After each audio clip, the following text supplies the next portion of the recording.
Okay, a little music in the Ozarks.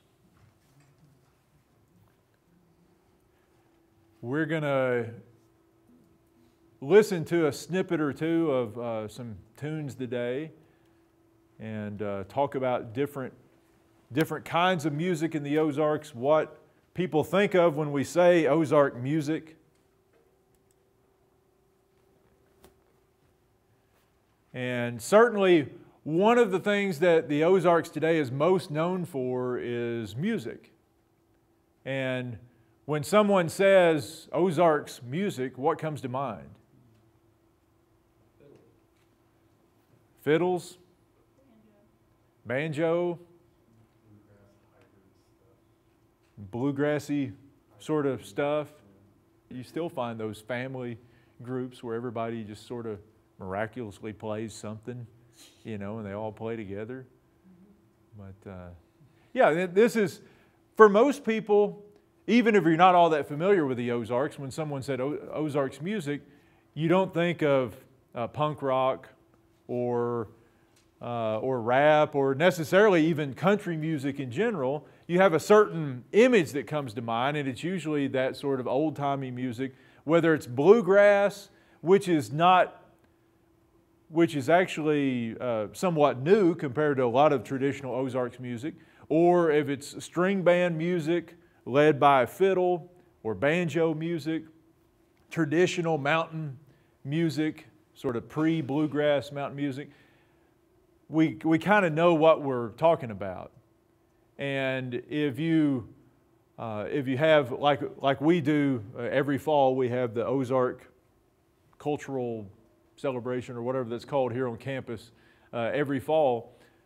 They bring in musical acts, and they usually fit into one of these categories. They're usually bluegrass, or they're fiddlers, or they're traditional southern mountain music, string bands, and things like that. It's just kind of what you expect when you say Ozarks music. Now we know that the Ozarks is a big place, and it's an increasingly diverse place, and you find all different kinds of musical acts coming out of the Ozarks today. And as we'll see later on, some of the more famous of the last generation or two haven't necessarily been bluegrass acts or traditional string band sorts of acts, but they often have a little bit of element of that in their music, even if they're playing rock music. But we'll eventually get to that. And all of these, in some way or another, are sort of old-timey. Now, the interesting thing about this is that the vast majority of the people in the Ozarks don't really listen to this music, right? If you go to, especially if you're talking about people under 50, they're not really listening to what's considered Ozark music. That's just the music that we present to the rest of the world as representing us. The same thing happens in Appalachia, where you have Appalachian mountain music, and most people who live there aren't listening to it. Cajuns with their Zydeco or whatever it is they're playing down there, most of them are listening to the same top 40 pop music and country music that the rest of the country listens to. So some of this is just out of tradition. That's one of the things that we've become known for, is our old-timey music.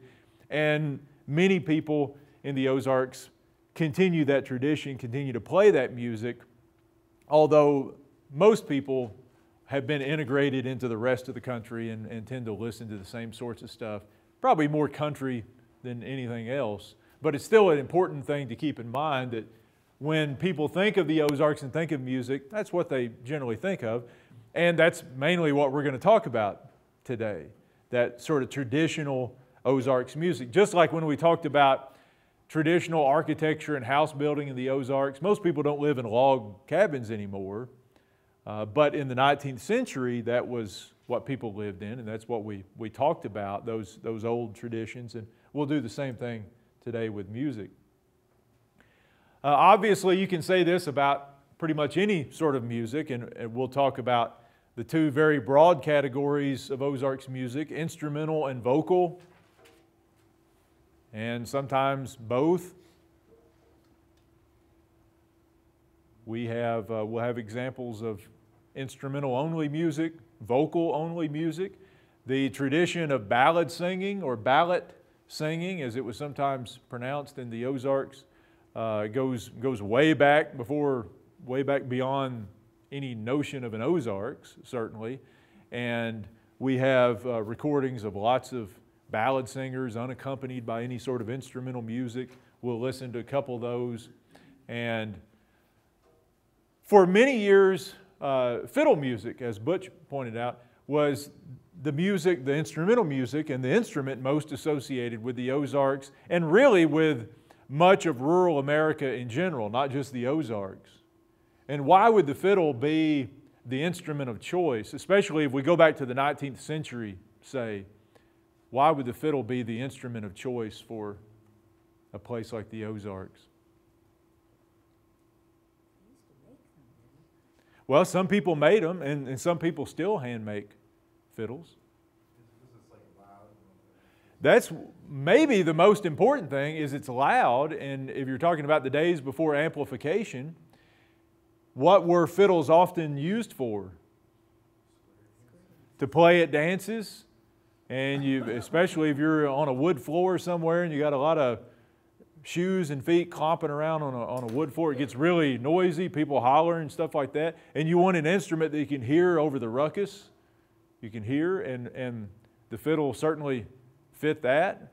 And sometimes it was more important to play it loud than it was to play it all that accurately.